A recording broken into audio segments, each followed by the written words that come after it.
Assalamualaikum warahmatullahi wabarakatuh.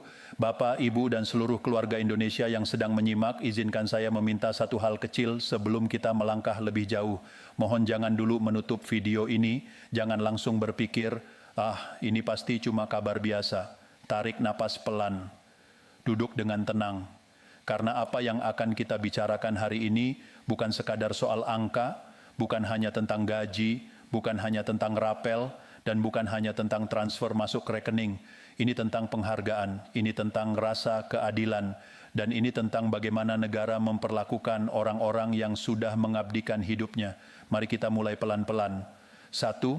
Pengabdian yang sering terlupakan selama puluhan tahun, jutaan aparatur negara, PNS, guru, tenaga kesehatan, aparat penegak hukum, dan pegawai lainnya, bangun pagi, pulang sore, bahkan sering pulang malam. Mereka bekerja bukan untuk menjadi kaya, mereka bekerja karena sistem negara membutuhkan mereka. Mereka mengurus administrasi, mendidik anak bangsa, menjaga ketertiban, merawat orang sakit, mencatat data, mengelola anggaran, dan memastikan negara ini tetap berjalan, bahkan ketika masyarakat tidak melihatnya secara langsung. Namun ironisnya, justru setelah masa pengabdian selesai, setelah usia tidak lagi muda, setelah tenaga tidak lagi sekuat dulu, banyak dari mereka harus menghadapi ketidakpastian. Pertanyaan yang sering muncul di benak pensiunan adalah, apakah negara masih ingat pada saya? Apakah puluhan tahun kerja saya masih berarti? Ataukah setelah pensiun saya hanya menjadi angka di sistem? Pertanyaan-pertanyaan inilah yang menjadi latar dari seluruh kebijakan yang sedang kita bahas hari ini. 2. Rapel dan kenaikan gaji, bukan sekadar uang. Banyak orang melihat rapel dan kenaikan gaji sebagai urusan nominal. Berapa persen naiknya? Berapa juta cairnya? Kapan masuk rekening? Tapi bagi pensiunan dan aparatur negara, rapel bukan sekadar uang tambahan. Rapel adalah pengakuan bahwa hak sempat tertunda dan kini dipenuhi. Rapel adalah tanda bahwa negara berkata, kami tahu ini terlambat, tapi kami tidak menutup mata. Dan kenaikan gaji bukan hanya soal menyesuaikan inflasi, ini soal menjaga martabat hidup, agar orang yang mengabdi pada negara tidak terus-menerus tergerus oleh kenaikan harga kebutuhan pokok.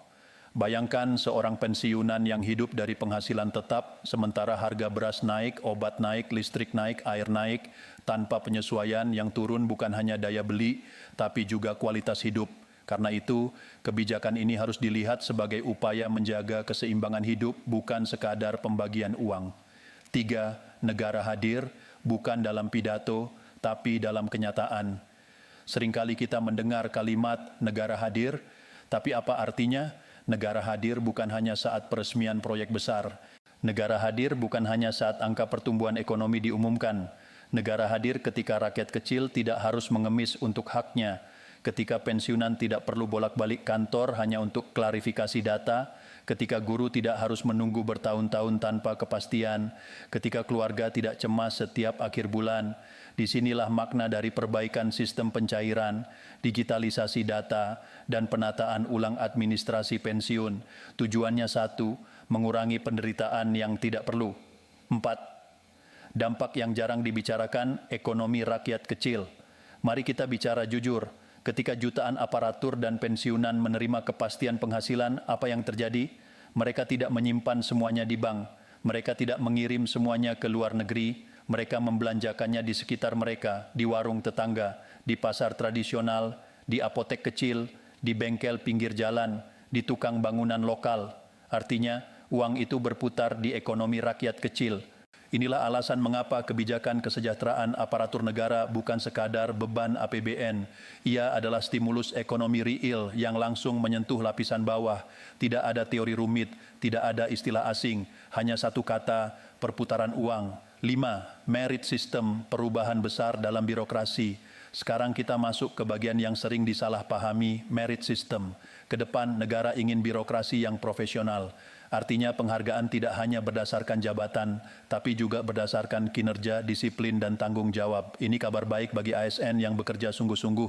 Ini juga peringatan bagi yang selama ini hanya mengandalkan status. Birokrasi tidak lagi boleh menjadi tempat berlindung bagi yang malas. Negara ingin aparatur yang melayani, bukan dilayani, dan ini penting untuk kepercayaan publik. 6. PPPK, guru, dan keadilan yang diperjuangkan. Untuk PPPK, negara sedang berusaha memperkecil jurang ketidakadilan, memang belum sempurna, tapi arah kebijakan menunjukkan bahwa mereka tidak lagi dipandang sebagai tenaga sementara yang bisa diabaikan. Untuk guru, perhatian terhadap tunjangan dan kepastian status adalah kunci, karena pendidikan tidak akan maju jika gurunya hidup dalam kecemasan. Seorang guru yang tenang akan mengajar dengan hati, guru yang gelisah akan sulit fokus pada murid. 7. Peringatan penting, bahaya penipuan digital.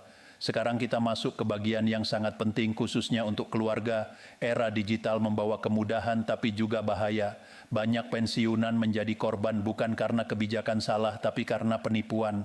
Telepon palsu, pesan palsu, tautan palsu, iming-iming percepatan. Ingat baik-baik, tidak ada petugas resmi yang meminta OTP, tidak ada pencairan lewat jalur pribadi, tidak ada biaya admin via transfer pribadi. Keluarga harus hadir, anak dan cucu harus membantu. Jangan biarkan orang tua menghadapi dunia digital sendirian. Ini bukan soal curiga, ini soal perlindungan. 8. Bijak mengelola rapel. Jangan salah langkah. Dana rapel sering datang setelah penantian panjang. Rasanya lega, bahkan terasa seperti rezeki besar. Disinilah ujian sebenarnya. Banyak orang jatuh bukan saat susah, tapi saat merasa aman. Gunakan dana rapel dengan urutan yang benar. Kesehatan, kebutuhan pokok, cadangan darurat, kewajiban yang tertunda, bantu keluarga boleh, tapi jangan sampai kebaikan hari ini menjadi penyesalan esok hari. 9. Keadilan lintas generasi. Sekarang kita tarik pandangan lebih luas, sekolah rakyat, program gizi, swasembada pangan, perlindungan lansia, semua ini satu rangkaian. Negara ingin memastikan anak dari keluarga miskin punya kesempatan, petani punya kepastian, aparatur punya ketenangan, pensiunan punya kehormatan. Inilah yang disebut keadilan lintas generasi. 10. Negara tidak sempurna, tapi arah itu penting, mari jujur. Negara tidak sempurna, sistem bisa lambat, birokrasi bisa keliru, oknum bisa menyimpang, tapi yang harus kita nilai adalah arah dan niat. Dan arah yang sedang dibangun adalah arah yang mengakui bahwa rakyat kecil dan pensiunan bukan angka mati. 11. Peran kita sebagai masyarakat, apa yang bisa kita lakukan? Jangan mudah percaya hoaks, dampingi orang tua, gunakan hak dengan bijak, awasi kebijakan dengan akal sehat. Kritik boleh, mengingatkan wajib, tapi jangan saling menakut-nakuti. 12. Penutup, pesan untuk pensiunan, untuk Bapak dan Ibu pensiunan di seluruh Indonesia, dengarkan baik-baik. Pengabdian Anda tidak sia-sia. Nama Anda mungkin tidak tertulis di buku sejarah, tapi negara berdiri di atas kerja Anda. Hak Anda sedang dipenuhi, penghormatan sedang diperbaiki. Tinggal kita semua menjaga agar proses ini berjalan dengan aman dan benar. Gunakan hak dengan tenang, jaga kesehatan, jaga keluarga, dan jangan merasa kecil. Terima kasih sudah menyimak sampai akhir. Semoga penjelasan panjang ini memberi pemahaman dan ketenangan. Wassalamualaikum warahmatullahi wabarakatuh.